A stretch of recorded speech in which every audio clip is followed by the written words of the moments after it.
네, 제가 한 절, 여러분들이 한 절, 그리고 마지막 절은 함께 교독하겠습니다.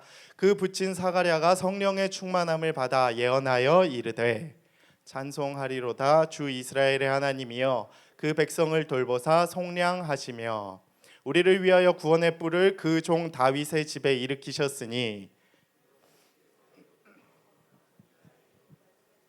같이 우리 원수에게서와 우리를 미워하는 모든 자의 손에서 구원하시는 일이라.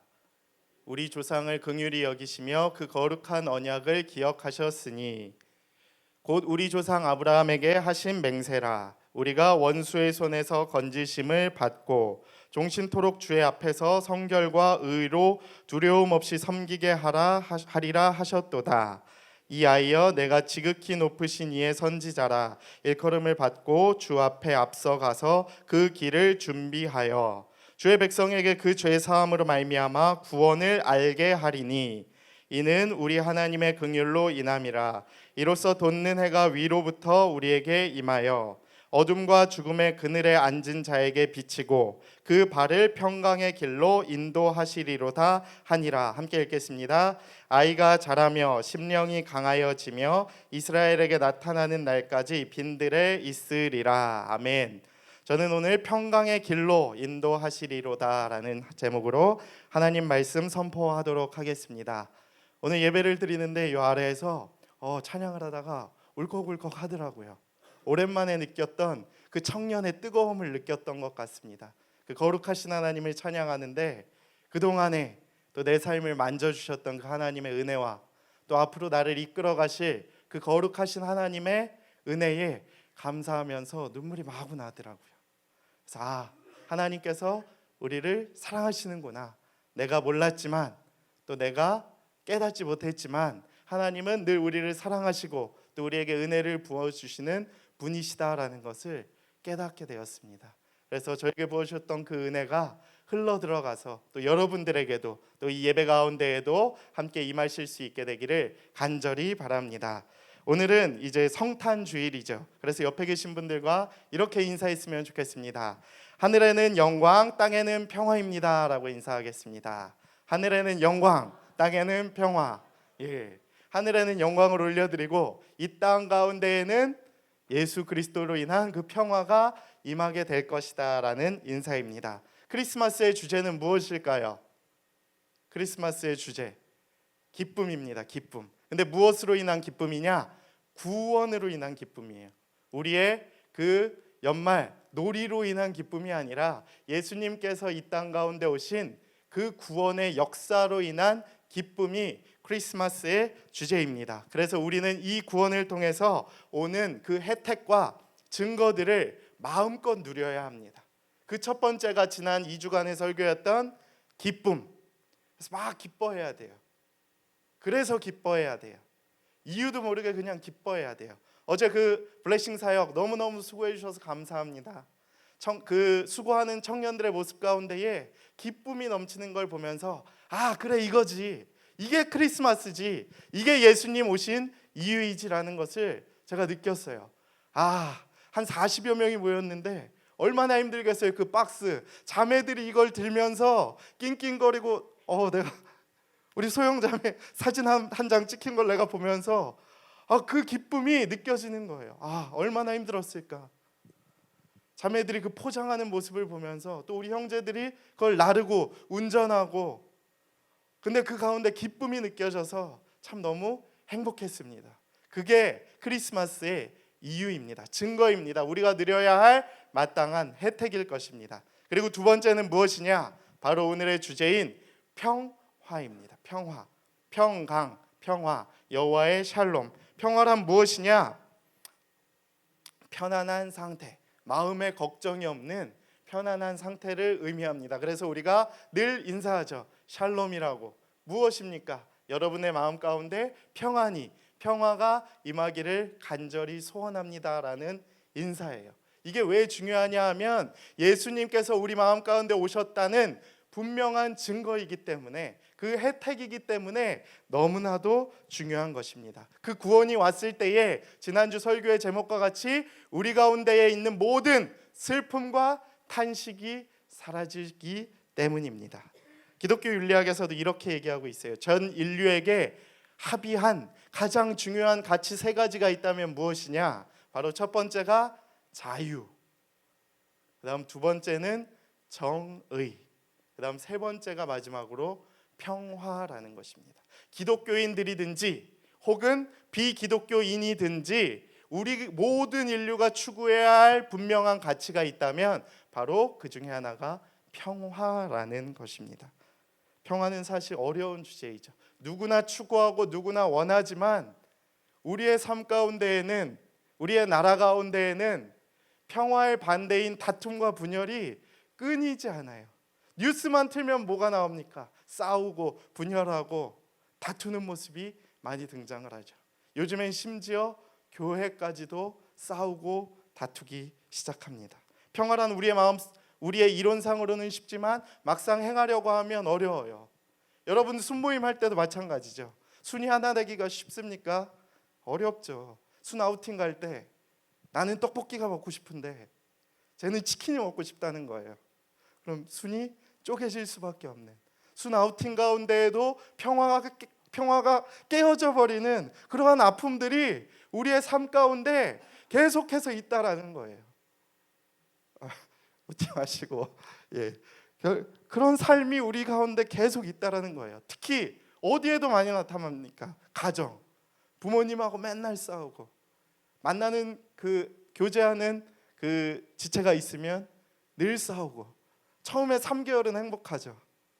3개월이 지나서 서로 본색을 알게 되고 그러면 자주 싸우게 되죠. 더 심각한 것은 내가 나와 평화하기도 쉽지가 않아요. 내가 나와 나만 보면, 거울에 비치는 나만 보면 싫은 거예요. 평화가 깨어져요. 왜 이렇게 생겼을까? 왜 이거밖에 안 될까? 넌 누구니? 스스로를 질문하기 시작하는 것입니다. 우리의 삶은 그렇게 평화하기가 쉽지가 않아요.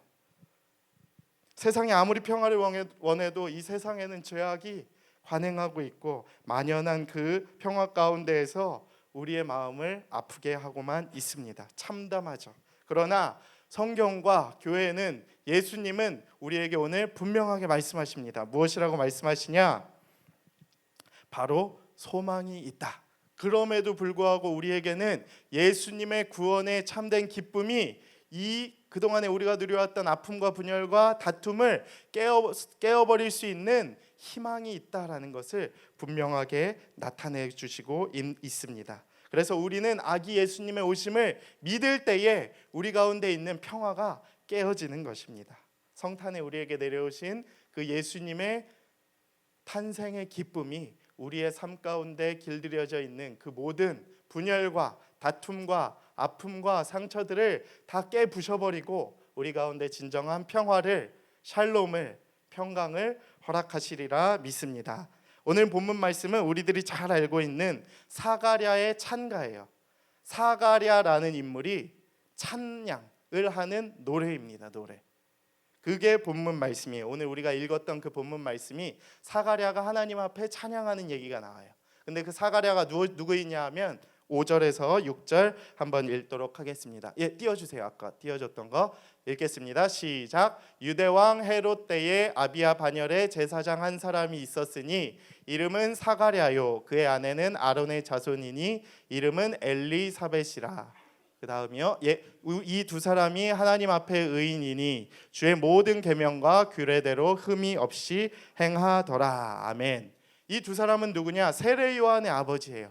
예수님에게 세례를 주었던 그 세례 요한의 부모님에 대한 이야기가 나타나고 있습니다. 근데 이들이 왜 하나님께 찬양을 드렸느냐? 그 이야기에 대한 본문 메시지가 오늘 내용에 대한 이야기입니다. 하나님께서는 한 가족의 믿음을 통해서 메시아 예수 그리스도의 탄생을 준비시켰다는 것입니다. 결국 하나님이 어떤 결정적인 큰 사건을 준비할 때에는 준비가 있어요. 전조의 기간이 있는 거예요. 우리가 경기를 할 때 중요한 게 무엇입니까? 준비운동.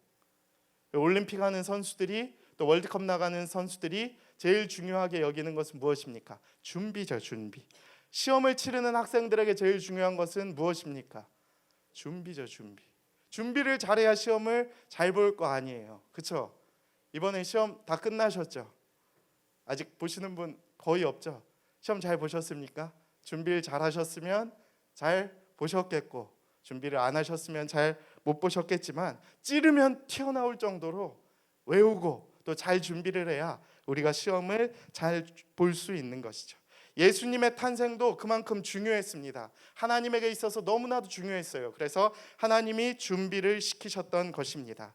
하나님께서는 예수님을 그렇게 준비시켰듯이 우리의 삶도 준비시키시기를 원해요. 매일 우리가 삶을 살아갈 때에 어떤 준비를 시키십니까? 큐티를 통해 말씀의 준비를 시키시죠. 또 기도를 통해 기도의 준비를 시키십니다. 그래서 하루를 잘 살아갈 수 있는 그 기도의 힘을 우리에게 부어주시고자 하시는 것이지요.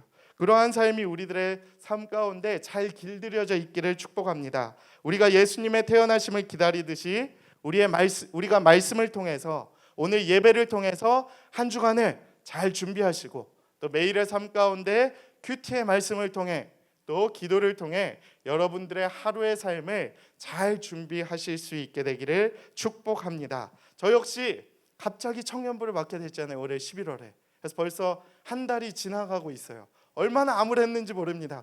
내가 어떻게 청년부를 해요, 하나님? 말도 안 돼요.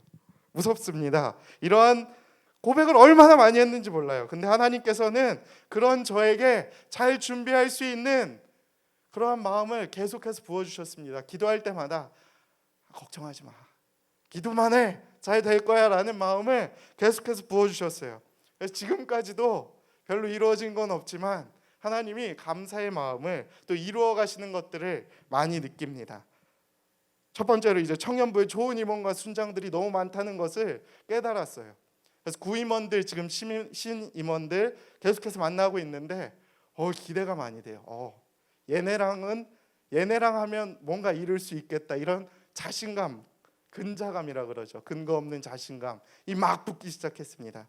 그리고 우리 청년 1부와 2부가 나눠져서 더욱 활발하게 자신들만의 모임을 이루어가는 것들을 보게 됩니다. 오랜 수건 사업이었던 물된 동산도 아주 그냥 그래도 오고 있어요. 한 5명씩 하루에 3명, 5명 열심히 공부하는 그 모습이 너무 아름답고, 또 어제 이웃사랑 섬김 사역도 잘 실천했고, 또 오늘은 발표회도 하고, 또 내일은 전야제 모임도 하고, 내일 모레는 성탄 예배도 드리는 것을 보면서 어떻게 4일 연속 이런 큰 행사들을 우리 청년들이 하는 모습을 보면서 기대가 많이 되는 것을, 또 감사를 많이 느끼게 되었습니다. 많은 새 가족을 또 보내주셨고, 그래서 하나님이 올 한 해 이런 현상들을 보면서 우리 청년부 가운데에, 또 우리 목양교회 가운데에 부흥의 불길, 또 살아있는 또 많은 하나님의 일들을 이루어 가실 것들을 기대하기 시작했습니다. 때로는 그게 감사함일 수도 있고, 한편으로는 이게 무섭기도 하죠. 아직도 무섭기는 해요. 그 무서움이 있지만, 그러나 지금도 활발히 일하고 계시는, 계획을 품고 계시는 그 하나님을 순종하며 나아가야겠다, 잘 준비해야겠다라는 마음이 제 가운데도 생기기 시작했습니다. 그래서 하나님께서 우리 목청을 향한 계획이 분명히 있으시리라 믿기 때문에 여러분들도 주저하지 마시고, 낙담하지 마시고, 안 된다 하지 마시고, 기대하면서 잘 순종하고 따라갈 수 있는 그 마음을, 또 열정을, 헌신을 부어주시기를 간절히 바랍니다. 성경을 보아도 하나님은 무슨 일을 하든지 준비를 하세요. 예고를 하십니다. 그래서 아담과 하와를 창조하시기 전에 무엇을 창조하셨어요? 온 천지를, 온 세상을 지으셨죠. 홍수의 심판 전에 방주를 지으셨고, 가나안에 들어가기 전에 광야에 40일의 그 세월을 보내게 하시고, 인류의 환획을 구원하시는 메시아를 보내주시기 전에 오늘은 세례 요한을 보냄으로 말미암아 하나님께서 준비를 시키셨다라는 것을 말씀하고 계십니다. 아까 5장 6절에 봤듯이 제사장 한 사람을 통해서, 사가랴의 그 가정을 통해서 하나님께서는 이 모든 것을 계획하셨다라고 이야기를 하고 있습니다. 본문은 먼저 이 가정에 대해서 간략히 설명을 하죠. 어떤 가정이라고 얘기하고 있습니까? 세례 요한이 태어났던 그 가정, 사가랴는 누구였습니까? 바로 제사장 반열이었다라고 합니다. 제사장 가문, 하나님을 경배하는 의인들이었고, 하나님을 신실하게 찬양했던 주님의 의인들이었다라고 분명하게 기록을 하고 있죠. 이처럼 하나님은 아무나 준비시키지 않으신다라는 것입니다. 신실한 주님의 사람을 준비시키신다라는 것입니다. 여러분, 이 말씀을 보면서 오해하시면 안 돼요. 우리 가정은 부모님도 안 믿고 나 혼자 다니는데 이런 일이 일어나지 않아. 절대 그렇지 않습니다. 여러분들의 삶, 여러분들이 먼저 믿음을 보이고 여러분들 때에 그 신앙의 가문을 일으키신다면 하나님께서는 그 가정도 기쁘게 사용하시리라 믿습니다. 그래서 저는 오늘 여러분의 가정이 하나님 앞에 이렇게 귀하게 쓰임받을 수 있는, 예수님의 오심을 준비할 수 있는 그러한 가정으로 귀하게 쓰임받을 수 있게 되기를 간절히 바랍니다. 그래서 그 가정에 그 신앙의 유업을 이루실 수 있도록 사모하시고 기도하시고 또 그것을 기대하면서 순종함으로 나아가실 수 있게 되기를 간절히 바랍니다. 두 번째로는 그 세례 요한의 아버지는 혀가 풀리며 하나님을 찬양하기 시작했습니다. 이 내용을 보면 사가랴가 말을 못해요. 1장 전체 내용을 보면 사가랴가 가브리엘 천사가 찾아옵니다. 그래서 내가 너를 통해서 예수님을 준비할 요한이라는 아들을 줄 것이다. 근데 사가랴는 말을 못합니다. 왜 말을 못하게 되느냐? 그의 불신앙 때문입니다.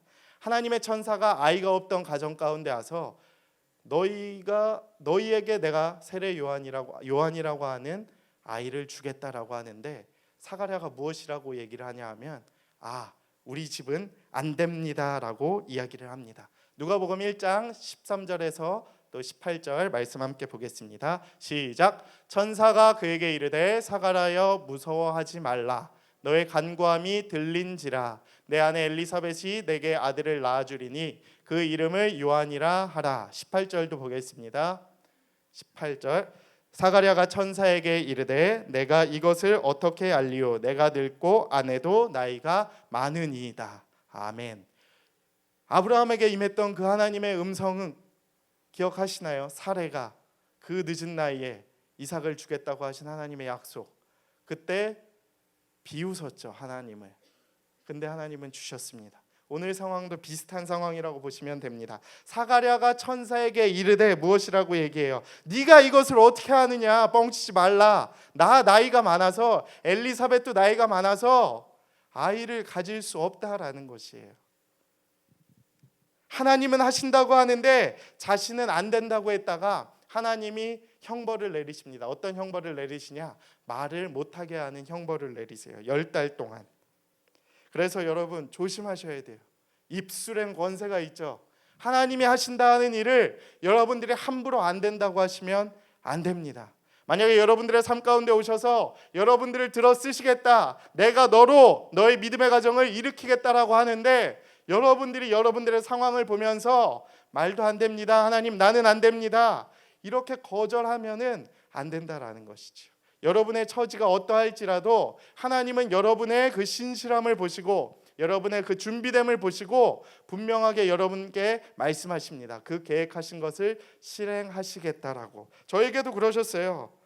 미래를 준비하는 과정 가운데 제가 안 된다고 하는 것을 하나님은 밀어붙이셨습니다. 저는 도저히 안 된다고 하는 것을 제가 하나님한테 얘기했죠. 하나님, 전 절대 시험은 안 됩니다. 시험을 제게 주시 마십시오 라고 했는데 또 시험을 제게 주셨었죠. 그때 느꼈던 제 그 참담함, 피를 몇 번 봤었죠. 진짜 몸이 좀 아파서 피를 몇 번 보는 그 피의 고통 가운데에서도 하나님은 결국 그의 일을 이루시는 걸 보면서 저도 깨달았어요. 함부로 얘기해서는 안 되겠구나. 여러분들의 삶 가운데에도 앞으로 하나님이 주실 비전과 사명이 얼마나 많겠습니까? 이제 고작 30년, 20년, 많아야 한 40년밖에 덜 살았으니까 앞으로 한 120년 살 거 아니에요, 우리 평균 수명이. 그렇죠?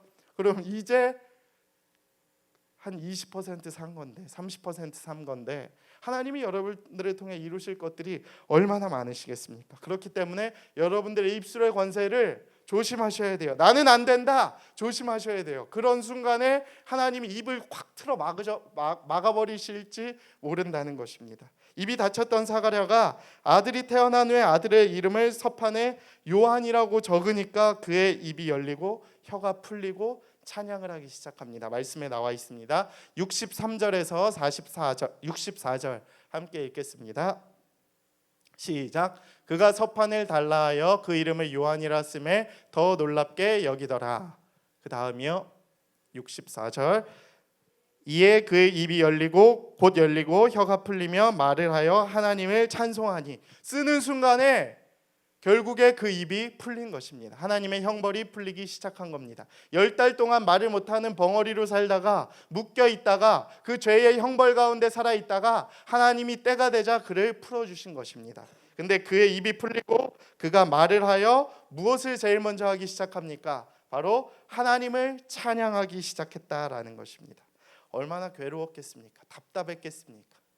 그리고 얼마나 많은 것들을 느꼈겠습니까? 그 10달 동안 해산의 고통과 같이 얼마나 지겹고 답답하고 힘들었겠습니까? 근데 그 입이 풀리자마자 사가랴는 하나님을 찬송하기 시작하고 아들을 주신 하나님께 눈물의 찬양을 올려드립니다. 찬양에 이어서 무엇까지 합니까? 예언을 하기까지 합니다. 67절에서 69절, 68절 함께 보겠습니다. 그 붙인 사가랴가 성령의 충만함을 받아 예언하여 이르되 찬송하리로다 주 이스라엘의 하나님이여 그 백성을 돌보사 속량하시며. 결국에 첫 번째 찬양에 이어서 성령의 충만함을 또 덧입기 시작합니다. 기뻐서 또 다시 하나님을 찬양하고 그의 이름을 높이시고 그 백성을 속량하신 하나님께 모든 영광을 올려드리기 시작하는 것입니다.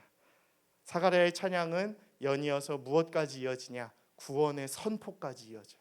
하나님께 감사의 영광을 올려드리고 또 그 뒤에 이어서 구원의 선포까지 이어지는 놀라운 역사가 나타납니다. 68절에서 69절 함께 보겠습니다. 찬송하리로다 주 이스라엘의 하나님이여 그 백성을 돌보사 속량하시며 우리를 위하여 구원의 뿔을 그 종 다윗의 집에 일으키셨다라고 이야기를 합니다. 뿔이란 무엇이냐? 주권과 힘을 상징하죠. 구원의 힘을 하나님께서 우리에게 허락하셨다라는 것입니다. 하나님의 때가 되었으니까 이제 우리를 향한 그 구원의 역사를 이 다윗의 가문 가운데에 우리 가정을 통해서 세례 요한을 통해서 보이시겠다라는 선포를 하기 시작하십니다. 우리 가정뿐만 아니라 이 다윗 가문에 있는 모든 온 인류들을 향한 예수 그리스도의 구원의 역사가 이제 밝히 올 것이다라고 선포를 하십니다. 왜 가장 먼저 구원을 선포하겠습니까? 구원이 가장 중요한 사역이기 때문입니다. 예수 그리스도의 사역 중에 가장 대표적인 사역 중에 하나가 구원이기 때문이죠. 우리의 죄를 속량하시기 위해 이 땅 가운데 예수님께서 오셨다라는 것입니다. 가장 긴급하고 중요한 것. 우선순위가 있잖아요. 무엇은 일을 하든 간에. 예수님도 마찬가지셨습니다. 그가 이 땅에 굳이 인간의 몸으로 오셔야 할 이유가 있었다면, 가장 먼저 해결해야 할 사역이 있었다면 바로 그것은 구원 사역이었다라는 것입니다. 오늘 우리 삶 가운데 있는 고통이 가장 힘들죠. 우리 가운데 처한 현실들. 아까 기도를 제가 듣는데 참 많이 감동이 되고 가슴이 아프더라고요. 우리가 처한 현실이 진짜 이렇구나. 나도 불과 몇 년 전까지 저랬었는데, 지금도 물론 비슷하지만 그 마음이, 그 현실의 아픔이, 그 현실의 고난이 느껴지면서 우리가 처한 현실이 맞아, 힘들지, 이렇지, 결국 내 현실의 문제를 해결하는 것은 굉장히 중요하지라는 것을 느꼈습니다. 근데 구원은 무엇입니까? 그러한 나의 힘겨운 고통의 문제를 해결할 수 있는 유일한 마스터키라는 것입니다. 사가랴가 메시아를 통해 우리의 원수의 손에서 건지실 것을 선포하시지요. 구원을 다른 말로 표현하면은 우리의 원수의 권세가 예수님을 통해서 무너진다라는 것을 의미하는 것입니다. 하나님의 긍휼을 통해서, 긍휼함이 무엇입니까? 하나님이 우리를 바라보시면서 불쌍히 여기시는 거예요. 우리 현승이를 보면서 너무 불쌍한 거예요. 바라만 보면 너무 신실한데 그 가운데 있는 그 죄성을 보면서 안타까워하시는 그 마음. 그것이 하나님의 긍휼. 그래서 예수님을 보내신 것입니다. 짠하고 속량하시기 위해, 죄를 구원하시기 위해. 말씀을 살펴보겠습니다. 72절 73절 보겠습니다. 우리 조상을 긍휼히 여기시며 그 거룩한 언약을 기억하셨으니 곧 우리 조상 아브라함에게 하신 맹세라. 우리가 원수의 손에서 건지심을 받고. 그래서 절대 인간이 해결할 수 없는, 인간의 노력으로 해결할 수 없는 그 죄의 문제를 하나님께서는 예수 그리스도로 말미암아 단 한 번에 해결을 해주시겠다라고 칼을 뽑으신 것입니다. 그게 예수님의 구원의 사역, 이 땅 가운데 오신 목적, 그분의 사역, 즉 성탄의 기쁨이라는 것입니다. 죄에서 벗어나면 뭐가 좋으신지 아십니까? 75절에 나와 있죠. 종신토록 주의 앞에서 성결과 의로 두려움이 없이 섬기게 하리라. 두려움이 없어져요. 두려움. 죄 가운데 빠져있던 우리들이 두려움이 없어집니다. 아주 저돌적으로 변하죠. 열정적으로 변하기 시작합니다. 하나님의 영이 충만해지기 시작하면 사람이 변하는 거예요. 죄는 우리를 비굴하게 하고, 죄는 우리를 쪼그라들게 하고 쫄게 만들고 나약하게 만들지만, 하나님의 구원의 역사는 우리를 강하게 만든다는 것입니다. 그래서 히브리서 말씀과 같이 세상이 감당하지 못할 예수님의 제자가 될 수 있는 이유도 바로 구원의 참된 기쁨을 우리가 느낄 수 있을 때만 가능하다는 것이죠. 구원자 아기 예수가 우리 가운데 오면 우리 가운데 두려움이 사라지게 될 줄로 믿습니다. 예수님을 통하여 우리 삶 가운데 있는 모든 두려움, 모든 상처, 모든 아픔, 모든 그 죄의 권세들은 풀리게 될 줄로 믿습니다. 여러분들의 삶 가운데 그 가장 놀라운 큰 축복을 누리실 수 있었으면 좋겠어요. 달라질 수 있었으면 좋겠어요. 어제 한 청년하고 식사를 하면서 그 청년이 고백을 하더라고요. 자기 예수님 믿은 지 1년밖에 안 됐다고. 제가 볼 땐 얘는 한 30년 된 애인데 1년밖에 안 됐다는 걸 보면서 진짜 그 변화가 있기는 했구나라는 것을 느끼면서, 우리 청년들이, 우리 또 장년부들이 이러한 변화들이 점점 더 많이 일어날 수 있었으면 좋겠다라는 생각을 했어요. 예수님을 믿는 그 구원의 참된 기쁨을 우리에게 허락한다면 우리의 삶이 완전히 바뀌는 것이죠. 그래서 여러분 모두의 삶이 이번 성탄절을 기점으로 달라질 수 있었으면 좋겠습니다. 더 기뻐할 수 있었으면 좋겠어요. 그래, 내가 예수님의 탄생을 기뻐해야지. 그래, 오늘 밤에 나오자, 내일도 나오자, 다음 주도 블레싱 사역 가자. 있던 스케줄 다 깨버리고 예수님의 사역을 기뻐해야지. 이런 기쁨이 충만해질 수 있었으면 좋겠습니다. 마지막으로 사가랴는 아들 세례 요한의 사명과 메시아가 우리의 발을 평강의 발로 인도하실 것을 선포하기 시작합니다. 76절 77절 함께 읽겠습니다. 시작. 이 아이여, 내가 신 이의 선지자라 일컬음을 받고 주 앞에 앞서 가서 그 길을 준비하여 주의 백성에게 그 죄사함으로 말미암는 구원을 알게 하리니. 이게 너무 중요한 사역이에요. 예수님이 오심은, 예수님이 우리에게 회개를 베풀어 회개의 그 세례를 주시고 죄사함을 주실 것인데, 그 길을 전초하는 단계가 있다라는 것이죠. 그래서 이 아이여, 세례 요한이여, 지극히 높으신 이의 너는 선지자라 일컬음을 받고 주 앞에 앞서가서 주님 오실 길을 예비하라라고 축복의 메시지를 보내고 있는 것입니다. 아버지가 아들한테 보내는 이 메시지 얼마나 감사합니까? 내 아들은 예언자가 될 것이다. 축복을 하는 것이죠. 그러면서 예수님의 오심을 기다리는 이 아버지의 모습 얼마나 아름답습니까? 그리고 마지막으로 예수님을 소개하기 시작합니다. 79절 80절 읽겠습니다. 어둠과 죽음의 그늘에 앉아있는 자에게 비치고 우리 발을 평강의 길로 인도하시리로다 하니라. 아이가 자라며 심령이 강하여지며 이스라엘에게 나타나는 날까지 빈들에 있으리라 하니라. 그가 그늘에 앉은, 어둠의 죽음의 그늘에 앉아있던 우리 가운데에 빛을 비춘다라는 것입니다. 그리고 우리의 발을 평강으로 인도하신다라는 것입니다. 세례 요한의 그 탄생이 예수님의 오실 길을 예비하고, 결국 예수님의 탄생은 궁극적으로 우리의 발을, 우리의 삶을, 그 절망 가운데 있는 우리를 구렁텅이에서 꺼내어 주셔서 평강의 길로 인도하실 것입니다. 그런데 이 평강의 길은 잠깐의 길이 아니라 계속해서 우리 가운데에 그 구원의 길을 펼쳐 주신다라는 것을 의미합니다. 계속해서 우리의 삶을 평강의 길로 인도하실 그 예수님의 은혜를 기억하며 살아가실 수 있게 되기를 바랍니다. 매일매일 불안 가운데 떨고 있고 현실이 많이 우리의 삶을 옥죄고 있고 숨이 탁탁 막히잖아요. 어떨 땐 답답하고 이 내 삶이 변할까 싶을 때일지라도 우리의 삶 가운데 다시 한번 그 예수님을 붙잡고 나아갈 때에 우리의 삶이 조금씩 또 조금씩 변하게 될 줄로 믿습니다. 신앙도 왕도가 없어요. 여러분 대박발하지 마십시오. 신앙, 예수님 믿음 한 방에 변할 것 같지만 다 달라요. 다 달라요. 어느 날 호련히 변할 수도 있고 때가 되면 변할 수도 있는 것입니다. 그래서 잘 기다리고 또 준비하고 믿음을 가지고 견디시면서 순종함으로 또 기쁨으로 또 감사함으로 이 모든 것을 감당하실 수 있었으면 좋겠습니다. 그러할 때에 예수 그리스도께서 이 땅 가운데 오신 이유가 우리의 삶 가운데에 분명하게 나타나게 될 줄로 믿습니다. 여러분의 삶을 오늘도 이번 한 주간도 그 태어나신 예수님의 은혜가 구원의 사역이 여러분들의 삶을 기쁘고 놀랍게 이끌어 주실 줄 믿습니다. 아멘. 그래서 예배에 적극적으로 참여하시고 또 그 말씀을 듣고 또 그 들은 대로 행하시고 한 주간 믿음으로 버텨보시고 그 은혜를 또 그 가운데 임했던 예수님의 또 그 은혜를 나누며 살아가실 수 있는 여러분들의 삶이 되기를 간절히 소망합니다. 이 시간에 말씀을 기억하며 함께 찬양하며 나아가겠습니다. 찬송가 125장 천사들의 노래가 함께 찬양하도록 하겠습니다.